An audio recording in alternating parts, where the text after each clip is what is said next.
So you're terrified at the thought of public speaking, sharing your story in public. It's vulnerable, it's scary, it's terrifying. What if I mess up? What if somebody doesn't like me? What if somebody takes it wrong? What if I'm just embarrassed? You feel anxious. These are all completely normal things. And in today's video, I want to share with you 6 really little known ways to overcome the fear of public speaking. Some of these I was taught, some of these I discovered by accident on my own, and they were really helpful for me. And they're not generally taught in public speaking courses and things like that. So I'm glad to share them with you today because the best gift you can give to the world is sharing your story that people can relate to. So not only you can get healed and a little bit better, but also other people can heal as well. And by the way, don't forget to go get the free 7-step Share Your Story roadmap. It's 7 simple steps. It's free. I'm not trying to sell you anything. I don't want your money. I'm giving you something free here. It's 7 simple baby steps you can follow along with. It's a little roadmap. It's a 1-page PDF and a 1 short video. And what you can do is you can just simply follow those 7 steps to go from anxious and nervous but wanting to share your story all the way to sharing your story and having people come up to you afterwards thanking you for sharing your story and telling you what a difference it made in their lives. That's the best part of speaking. I absolutely love it. That's what hooked me with the first time that ever happened. And so go to useyourstory.com and just pick up that free 7-step Share Your Story roadmap. I made it simple and easy so you don't have to feel anxious or overwhelmed. You can just take your very first baby step at your pace. So go get it at useyourstory.com. So one of the first ways to overcome the fear of public speaking is to be prepared. It should go without saying, but you'd be surprised, you'd be shocked at how many people sort of throw speeches together and they just figure they're sort of going to wing it. You don't do that. All right. Success is a planned thing. Rarely is it random that it just works out and you just wing the whole thing. All right.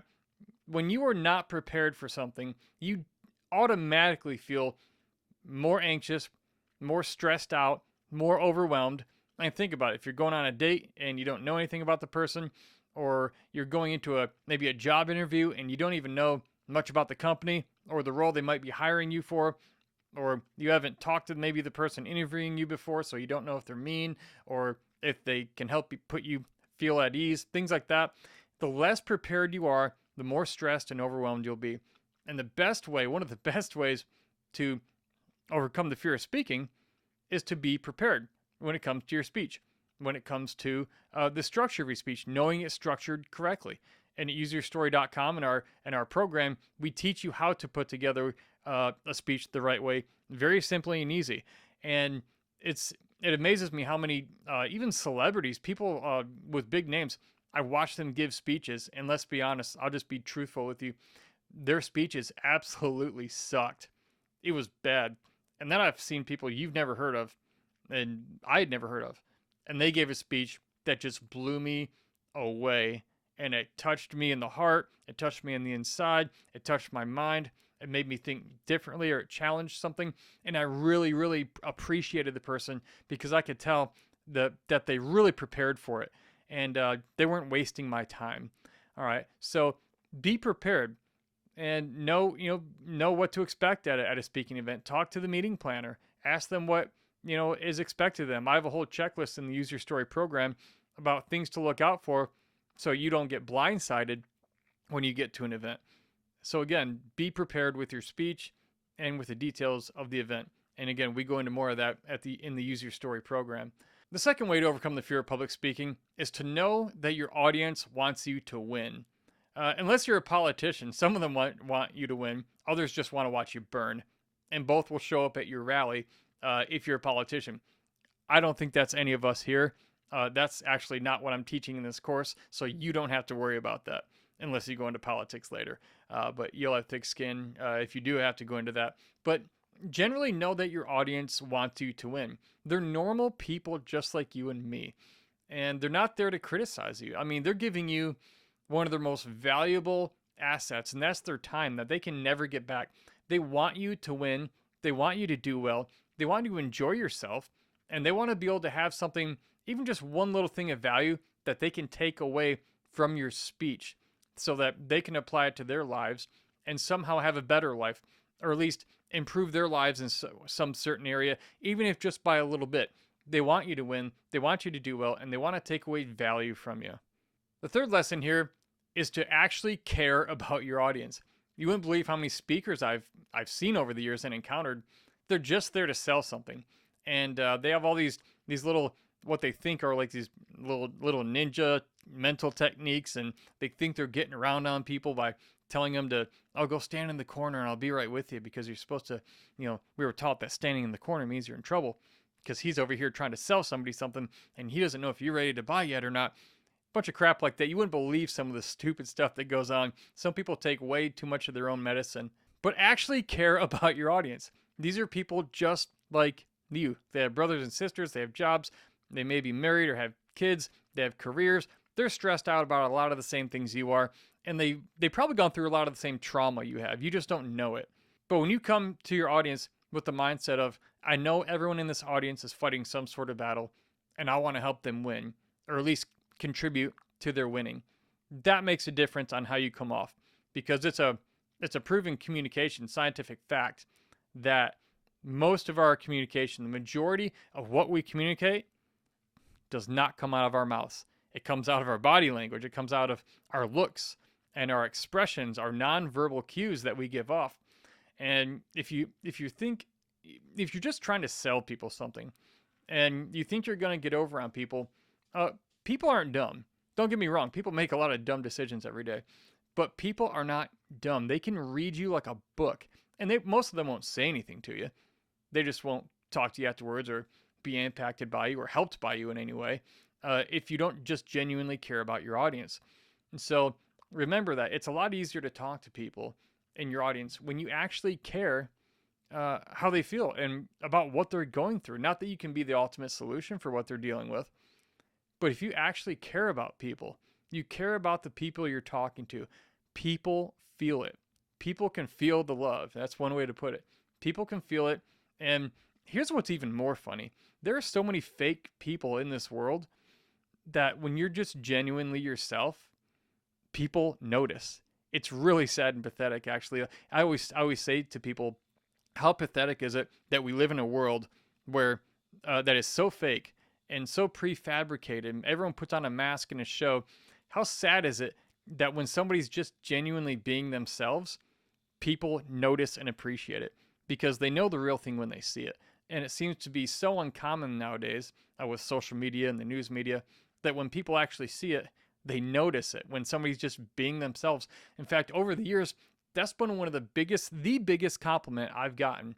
And I don't say that to praise myself in any way, but the number one compliment I've gotten over the past 15 plus years of speaking is after I get off stage or people write me emails or messages afterwards, they say, he was just so real. He was just so down to earth. He was just himself. He was just so real. And I think, how sad is it that we live in a world when you're just being yourself, people notice it because it's so uncommon. And so just know it's okay to be you. It's okay to be how you are, as long as you're not hurting or outright offending people in a really malicious way. Not that people have to agree with everything you say. I'm not saying that. But as long as you're not being malicious or something like that, it's okay to be yourself. It's okay to share yourself. And here's the thing too. When you share from the heart, when you share something vulnerably about yourself with vulnerability, not only do people feel and appreciate that, but you actually give them permission to do the same in their life. And healing follows with that. It happens in your life and it happens in my life. And one thing people really appreciate about that is the fact that you're on stage. And when you're on stage, you're immediately perceived as an expert in something because nobody would have put you up there if you weren't, even if you underestimate yourself. Number 4 is go around and shake people's hands before your speech at the event. I actually discovered this one by accident. I show up to my speeches about an hour early at a minimum so we can check, the technology, anything I'm using, if I'm using a PowerPoint or a slide presentation or the microphone, doing a sound check, things like that. But after I'm done, I'm just kind of walking around. And one thing that's interesting is that at that point, a lot of people don't know you're a speaker, that you're going to be speaking. Most of the speeches I give, I'm the keynote speaker. I'm either the opening kickoff keynote speaker or the closing keynote speaker. And a lot of people because I'm not super famous, I'm not celebrity status recognizable, even though I've been doing this a long time, a lot of people don't know who I am. And so I'll walk up to random people and shake their hand and say hi. Hi, I'm Brian. What's your name? And I'll get to know them a little bit. And getting to know them, talking to them, I'll do that maybe 15, 20 people before a speech. And then when I'm on stage, I look for those people and I focus on those people. I always focus on people I've met and people who laugh at my jokes and smile, because you're always going to have that one guy who just falls asleep during your speech. It's not you, it's him. For some reason, there's one in every crowd. I mean, I can have a bloody picture of me after Afghanistan up there talking about and laughing about how, people ask me what it's like in Afghanistan, and I just tell them I had a blast or something like that, and people laugh at it. That guy's still sleeping. Maybe he didn't get a lot of sleep the night before. Who knows? But it's a lot easier to speak to people who are new friends than strangers. It's easier to talk to people. It's more comfortable to talk to people who are sort of newer friends to you. You have a little bit of history, even if it's just 5 minutes with them, a half hour ago.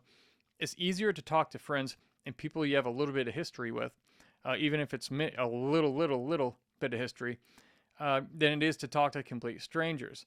And so go around at your event, talk to people. And here's something I didn't mean to do this, but here's what I noticed when I started doing that. I felt better. They appreciated it. And after I got off stage, they would come up to me and say, "Oh my gosh, I had no idea you were the speaker." Like it's some big deal. To them it is. If you get up on a stage, it's a big deal. To me, I love helping people, so it's not a big deal.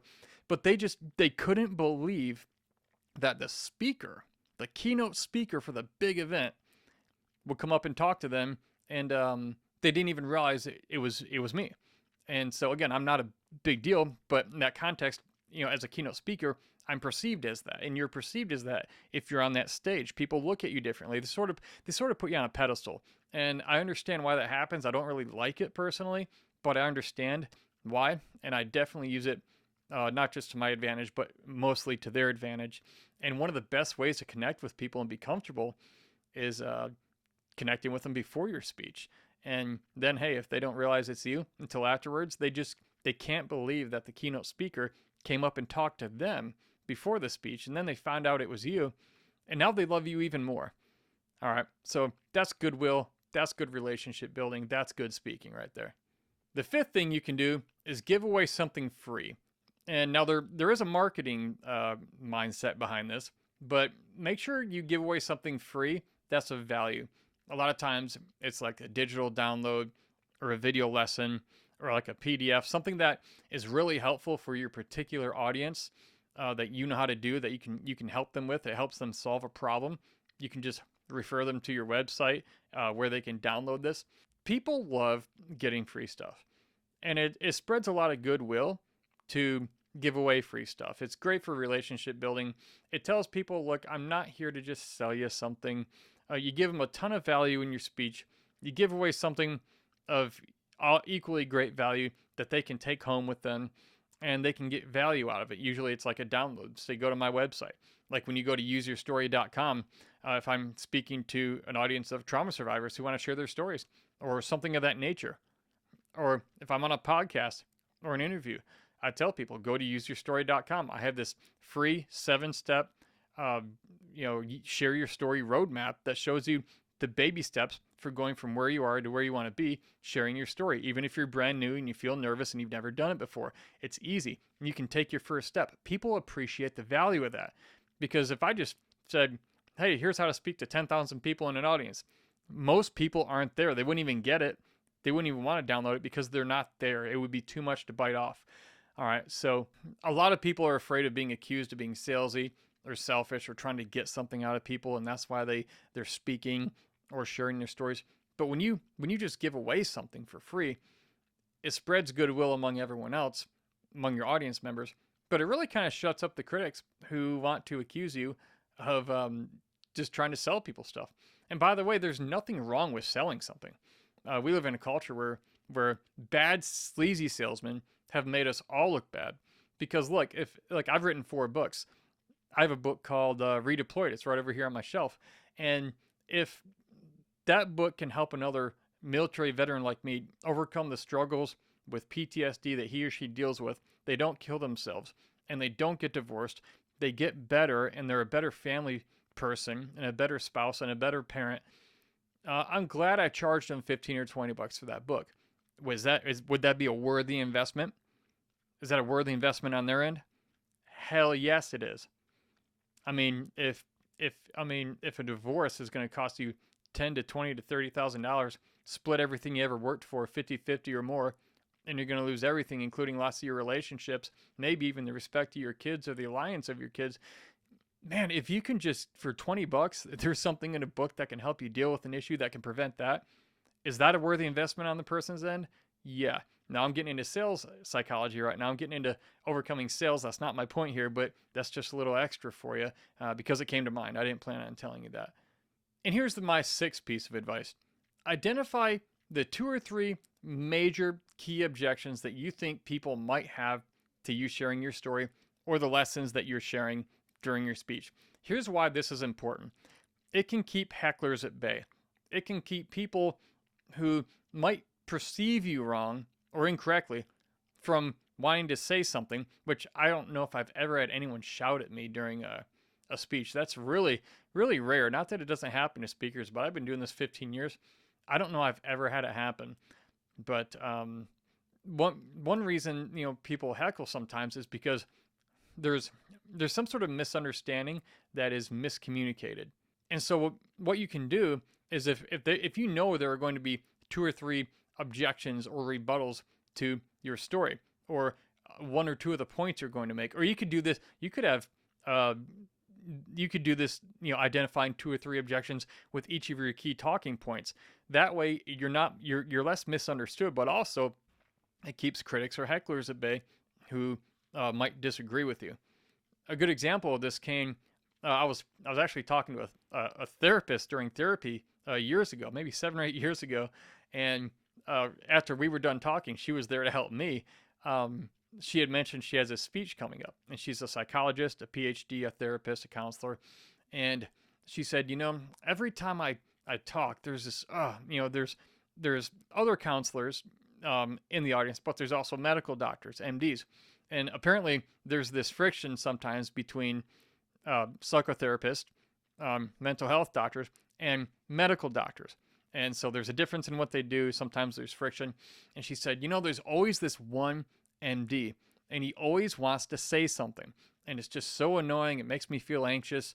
And which that's pretty terrible, by the way, especially if you're something like a medical doctor. You should be way more mature than that. Yet I know enough medical doctors who are friends of mine to know that not all MDs should be doctors. And so they're also human. But in this particular case, and it could go the other way too, but in this particular case, she said he always raises his hand or wants to argue with me or object to something I say. And so I started counseling her the last 5 or 6 minutes. I said, well, you've been really helpful for me based on your expertise as a psychotherapist.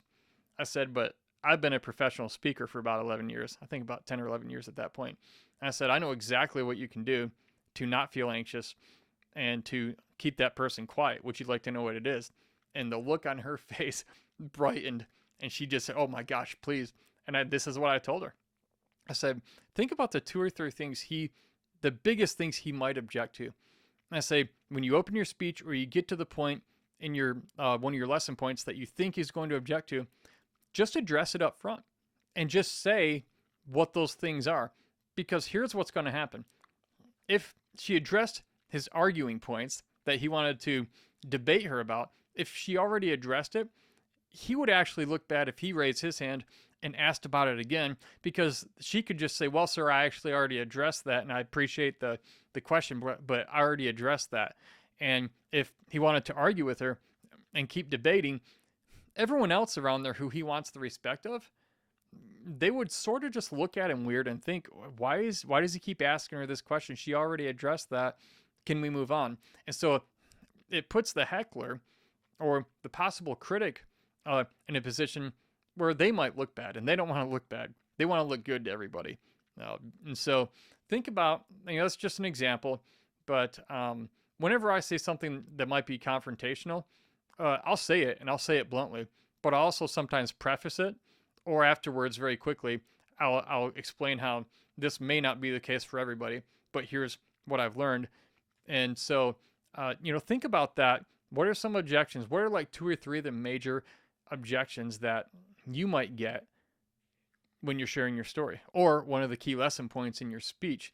Because if you address it up front, you're a lot less likely to have people oppose you or raise their hands and ask questions that might seem like they're trying to debate you or something like that. But again, it all comes back. This kind of wraps around to point number one, and being prepared. Know the objections that you might have, people may have against what you're saying, if there are any. And so just being ready for those, just being that preparation and being aware, that makes you feel a lot less overwhelmed and a lot less anxious. So I hope you've enjoyed this lesson. I hope it's been helpful. I know for a lot of people it has been over the years who I've taught and I've mentored into speaking and things like that. And if you'll just take these 6 things and you will just apply them to your life, maybe a few of them you're okay with already, and maybe a few of them you need to focus on more. Well, just go ahead and focus on doing those, and you're going to be amazed at how much less anxious and how less overwhelmed you feel when you even think about giving a speech or when it's time to go give one. And again, make sure you go to UseYourStory.com. Go pick up that free resource I have there. Go pick up that free 7-step share your story roadmap. Look, if you want to baby step into this thing at your own pace, test the waters, and you want to know what success looks like and how to get from where you are to where you want to be speaking and ultimately sharing your story, and you can go at your own pace, go get that share your story roadmap. It's free. Go to useyourstory.com and get it right now. It's a 1-page PDF, very short. It's a 1-page map accompanied by a very short video that's going to walk you through each of those steps so you can see how to get from where you are to where you want to be. So go to useyourstory.com right now to grab your free copy of it.